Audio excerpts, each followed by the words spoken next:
Hey guys, welcome back to YouTube channel. ഇന്നത്തെ video എന്ന് പറയുന്നത് +1 ഇംഗ്ലീഷിലെ ഫൂഫിയിലെ പ്രധാനപ്പെട്ട റിവിഷൻ നോട്ട്സാണ് നോക്കാൻ പോകുന്നത്. ആദ്യം ഈ ചാപ്റ്ററിൻ്റെ എഴുത്തുകാരനെ കുറിച്ച് നോക്കാം. ഈ ചാപ്റ്റർ എഴുതിയത് ടെവനോ ആണ്. അദ്ദേഹം സൗത്ത് ആഫ്രിക്കയിൽ നിന്നുള്ള പ്രശസ്ത എഴുത്തുകാരനും കൊമേഡിയനും ടെലിവിസ്റ്റ് ഹോസ്റ്റുമാണ്. അദ്ദേഹത്തിൻ്റെ ആത്മകഥയായ ബോൺ എ ക്രീമിൽ നിന്ന് എടുത്തിട്ടുള്ള ഭാഗമാണ് ഫൂഫി എന്നത്. അടുത്തതായി ഈ ചാപ്റ്ററിൻ്റെ സെറ്റിംഗ് നോക്കാം.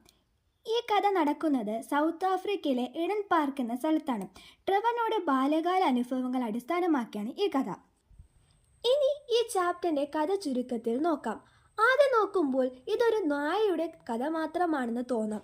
എന്നാൽ യഥാർത്ഥത്തിൽ ഈ ചാപ്റ്റർ സ്നേഹം, വിശ്വാസം, സ്വാതന്ത്ര്യം എന്നിവയെക്കുറിച്ചുള്ള ഒരു മനോഹരമായ ജീവിത പാഠമാണ്. ഫൂഫി എന്ന നായയിലൂടെ യഥാർത്ഥ സ്നേഹത്തിൻ്റെ അർത്ഥം ടെവനോ മനോഹരമായി അവതരിപ്പിക്കുകയാണ്.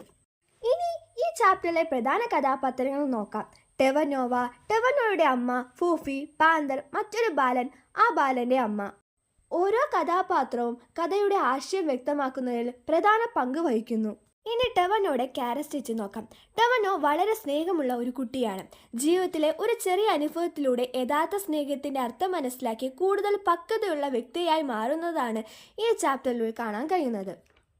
പ്രധാനപ്പെട്ട A+ പോയിന്റുകൾ ഈ നോട്ടിൽ കൊടുത്തിട്ടുണ്ട്. അവസാനമായി ഈ ചാപ്റ്ററിൻ്റെ പ്രധാന സന്ദേശം നോക്കാം.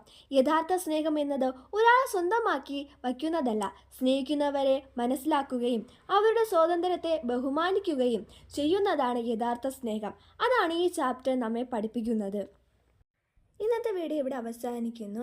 ഈ വീഡിയോ നിങ്ങൾക്ക് ഉപകാരപ്പെട്ടാൽ ഒന്ന് സബ്സ്ക്രൈബ് ചെയ്യുക, ലൈക്ക് ചെയ്യുക, ഷെയർ ചെയ്യുക, കമൻറ്റ് ചെയ്യുക. അടുത്തൊരു വീഡിയോ ആയിട്ട് കാണുന്നവരെ ബൈ.